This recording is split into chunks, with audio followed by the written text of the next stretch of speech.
अस्सलाम वालेकुम। आज़ाद कश्मीर से मैं मनी उबासी हूँ। अजी बिल्कुल गुज़िश्ता रात से आज़ाद कश्मीर के मैदानी इलाकों में बारिश जबकि पहाड़ों पर बर्फ़बारी का नया सिलसिला देखने को मिल रहा है। इस वक्त मुज़फ़्फ़राबाद के अंदर मौजूद हूँ, जहाँ पर इस वक्त वक्फ़े वक्फ़े से बारिश है, जबकि मुज़फ़्फ़राबाद के जो बुलंदोबाला पहाड़ हैं वहाँ पर इस वक्त जो बर्फ़बारी है वो देखने को मिल रही है। जो दर्जा हरारत है वो काफ़ी गिर गया है। यकदम सर्दी जो है वो उसने मुज़फ़्फ़राबाद का रुख किया है।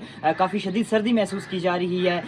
ताहम अगर हम बात करें दीगर इलाकों की, वादी नीलम की, तो वहाँ पर शदीद बर्फबारी देखने को मिल रही है। लीपा वैली की यही सूरत हाल है। गंगा चोटी के, दिगर सुदन गली के यही तमाम तर इलाकों की यही सूरत हाल है। और मुज़फ़्फ़राबाद से इन इलाकों का ज़मीनी राब्ता मुनक़ता होने की इत्तलात भी मौसूल हो रही हैं। ताहम अगर हम बात करें सर्दी की, तो एक जाती सर्दी एक बार फिर से लौट आई है। लोगों ने जो गर्म मलबूसात हैं उनका इस्तेमाल एक बार फिर से शुरू कर दिया है।